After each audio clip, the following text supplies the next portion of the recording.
போய் பனையூரில் கேட்டு சாத்திட்டு உள்ள படுத்திட்டா போதுமா? இதுல வேற தமிழ்நாட்டில் இருக்கிற ஊடகம் பத்திரிகை நண்பர்கள், அது காலையில் ஒரு தமிழ்நாட்டுடைய மிகப்பெரிய தொலைக்காட்சி, விஜய் எழுந்து விட்டார், வெளியே வந்து விட்டார், காரில் ஏறி விட்டார், விமானத்தை அடைந்து விட்டார், தனி விமானத்தில் அமர்ந்து விட்டார், தனி விமானம் டேக்கப் ஆகிறது பாருங்கள், இதோ எங்களுடைய கலர் ரிப்போர்ட்டர் அப்படியே களத்திலிருந்து அப்படியே நேரடியாக காட்டுகிறார். இதெல்லாம் பத்திரிகை தர்மமா? இதெல்லாம் பத்திரிகை இந்த பத்திரிகை முதலாளியை கேட்கறேன். சம்பளத்துக்காக அப்பாவி இந்த பத்திரிகை ஊழியர்களை 4 மணிக்கு 3 மணிக்கு பனையூர் தோட்டத்தில் போய் காத்து கிடக்க வைக்கிறீங்க. தனி விமானத்தில் போய் இறங்குறாரு, அத்தனை பத்திரிகையாளர்கள் பின்னாடியே ஓடுறாங்க.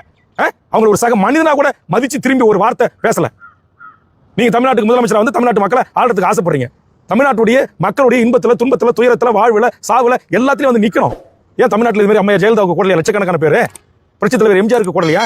பேரறிஞர் அண்ணா இறந்த போது இது வரைக்கும் இந்தியாவுடைய வரலாற்றிலே இல்லாத ஒரு கூட்டம் கூடியதாக இன்னைக்கு ரெக்கார்ட் ஆயிருக்கு. அங்கெல்லாம் இதுமாதிரி சாவுகள் ஏற்பட்டதா? ஏன் தமிழ்நாட்டுடைய பண்பாட்டு கலாச்சாரத்தை மீட்பதற்காக இன்னைக்கு ஜல்லிக்கட்டுக்கு மெரினாவில் 10 லட்சம் பேர் ஒரே நாளில் திரண்டார்கள். இப்படி தள்ளுமுள்ளி ஏற்பட்டதா?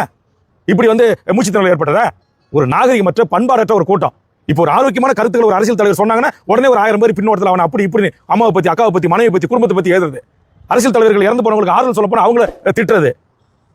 இப்படிப்பட்ட ஒரு கூட்டத்தை வளர்த்து தமிழ்நாட்டு அரசியல் அதிகாரத்தை கைப்பற்ற போறீங்களா நீங்க விஜய் அவர்களே?